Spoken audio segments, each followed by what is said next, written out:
नमस्कार, मैं doctor Kanhaiyalal, assistant professor, department of political science, SS memorial college, Ranchi university, Ranchi.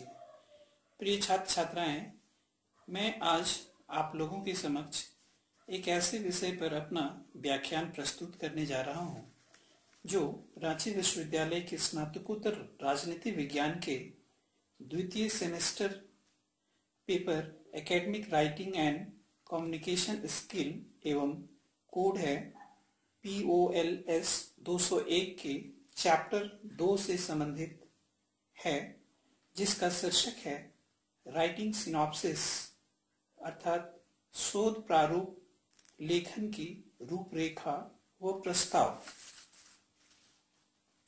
आधुनिक युग गतिशीलता का युग है, जिसके अंतर्गत समाज के मूल्य और मान्यताओं में भी परिवर्तन हुआ है और मानव सभ्यता का निरंतर विकास होता जा रहा है, जिसमें दो शब्द शोध और विज्ञान अर्थात रिसर्च एंड साइंस अधिक प्रचलित है। मानव सभ्यता एक गाड़ी के रूप में है और शोध तथा विज्ञान इसके दो पहिए हैं, जिनके बिना मानव सभ्यता की गाड़ी आगे नहीं बढ़ सकेगी। विज्ञान की प्रगति के साथ जीवन में अनुसंधान का विशेष महत्व है, क्योंकि अनुसंधान का प्रयोग ज्ञान की प्रत्येक शाखा में गहन अध्ययन के लिए होने लगा है। समाज और राष्ट्र की मूल समस्याओं का समाधान शोध कार्यों के द्वारा किया जाता है। शोध कार्यों द्वारा ज्ञान वृद्धि के साथ मानव विकास तथा कल्याण को भी महत्व दिया जाता है।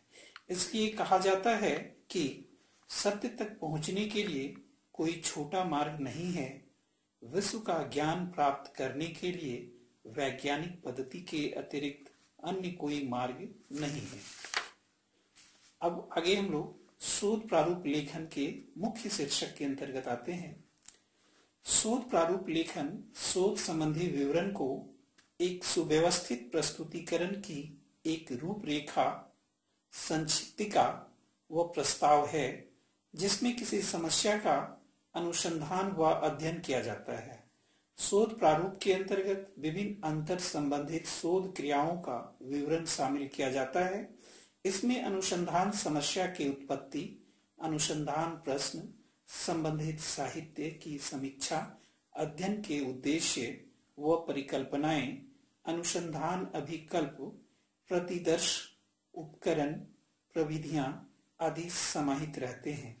यद्यपि शोध प्रारूप व सिनॉप्सिस लेखन के अंतर्गत आने वाले विभिन्न शीर्षक व उनका क्रम विभिन्न विश्वविद्यालयों के द्वारा स्वीकृत प्रारूप में कुछ अंतर भी देखने को मिलते हैं, फिर भी आमतौर पर एक शोध प्रारूप में मुख्यतः जिन शीर्षकों को शामिल किया जाता है वे इस प्रकार हैं। नंबर 1, शोध अध्ययन विषय की अद्यतन स्थिति।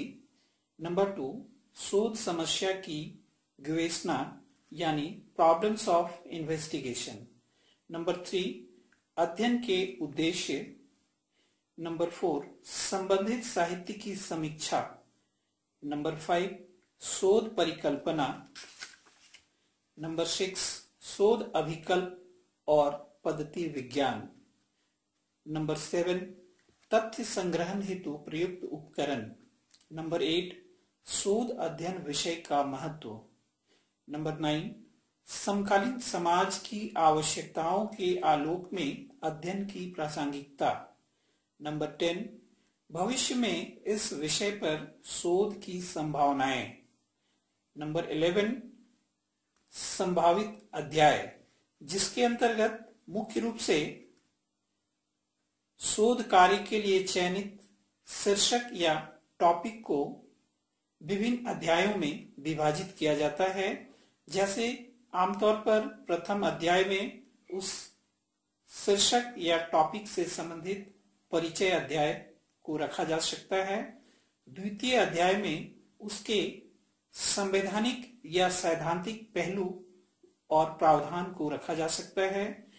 चैप्टर 3 में टॉपिक से संबंधित कार्यात्मक पहलू के भाग 1 यानी उसके एक आयाम को रखा जा सकता है। इसी प्रकार चौथे अध्याय में इसके दूसरे आयाम को शामिल किया जा सकता है और पांचवें अध्याय में इसके अन्य आयाम को शामिल किया जा सकता है। और इसके आगे नंबर 12 जो है उसमें शोध प्रबंध के जो निष्कर्ष और सुझाव होते हैं जो कि शोधकर्ता के द्वारा अपने शोध कार्य के दौरान और शोध के बाद जो निष्कर्ष और सुझाव दिए जाते हैं वो इसके अंतर्गत रखा जाता है।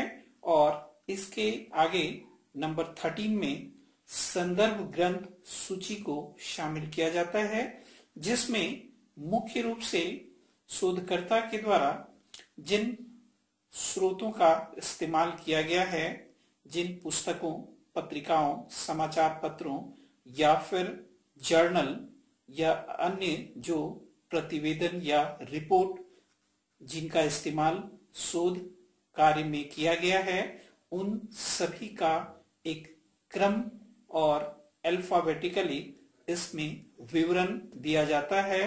और इसके बाद यदि अन्य जैसे इंडेक्स आदि को रखा जा सकता है।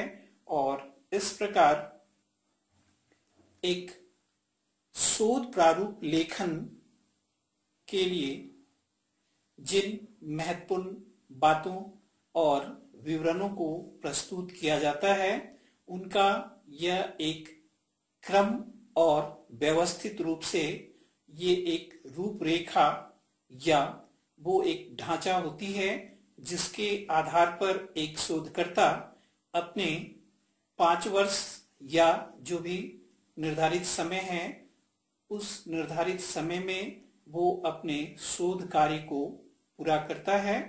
और इस प्रकार हम कह सकते हैं कि एक बेहतर शोध प्रारूप लेखन एक बेहतर शोध के लिए जरूरी है। और इसी के साथ ये आज का व्याख्यान यहीं पे समाप्त करते हैं। अगले व्याख्यान में मैं इन शीर्षकों का विश्लेषण प्रस्तुत करूंगा। तब तक के लिए धन्यवाद।